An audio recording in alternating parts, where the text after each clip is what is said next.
azan di kegelapan malam. Jika jamaah tidak menjawab salam, jangan bilang jamaah umat Islam. Assalamualaikum warahmatullahi wabarakatuh.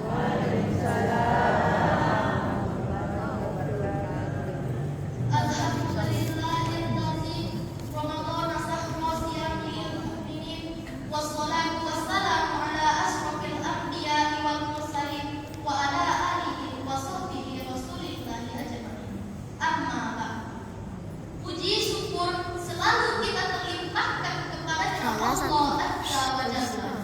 Allah yang Maha Kaya bisa mengayakan si miskin dan bisa pula memiskinkan si kaya. Semoga kita semua dikayakan oleh Allah Subhanahu wa taala.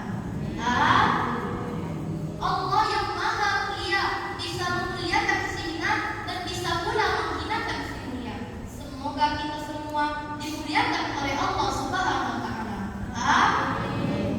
Allah yang telah memberikan kita nikmat serta kesempatan sehingga kita dapat berkumpul bersama-sama di sini di masjid yang kita cintai. Dan jangan pernah bosan lidah kita mengucapkan lafaz Allahumma shalli ala Muhammad wa ala ali Muhammad. Kalimat yang selalu membasahi lidah kita demi mengharap kasih sayang dan syafaatnya di yaumil akhir kelak. Semoga kita semua mendapat kasih sayang dari Allah Subhanahu wa taala dan syafaat dari Nabi Muhammad sallallahu alaihi wasallam. Jamaah yang dirahmati Allah Subhanahu wa taala. Adapun judul pidato yang akan saya bawakan pada pagi hari ini adalah perbuatan yang dapat merusak amal ibadah. Rasulullah sangat memerintahkan kita untuk memperbanyak amal ibadah serta persiapan akhirat seperti sholat, puasa, tarawih, dan lain sebagainya. Tapi tidak cukup sampai di situ. Rasulullah mewasiatkan dan juga menginformasikan kepada kita. Kalau kamu sudah kumpulkan amalan sebanyak-banyaknya, maka peliharalah. Jangan sampai hancur akibat perbuatanmu sendiri. Sehingga tak sedikit di yaumil akhir kelak di hadapan Qadiyul Jalil dia akan berkata, Ya Allah, mana sholatku? Ya Allah, mana puasaku? Ya Allah, mana tarawihku? Ya Allah, tahajudku mana? Ya Allah, ya Allah, mana majelis taklimku? Ya Allah, mana sedekahku? Lalu Allah berkata kepadanya, saat di dunia kamu memang rajin sholat, kamu memang rajin puasa, kamu rajin tarawih, kamu memang rajin tahajud, kamu rajin majelis taklim, kamu juga rajin sedekah. Tapi semua itu hancur oleh karena perbuatanmu sendiri. Lalu muncullah pertanyaan, apakah ada perbuatan yang dapat merusak amal ibadah? Jawabannya ada. Rasulullah menyebutkan di dalam hadisnya, sittatu asya tusbitul amal, yang artinya ada 6 perbuatan yang akan merusak amal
adalah begini, mudah-mudahan apa yang disampaikan tadi lebih banyak kita jalankan dalam kehidupan sehari-hari.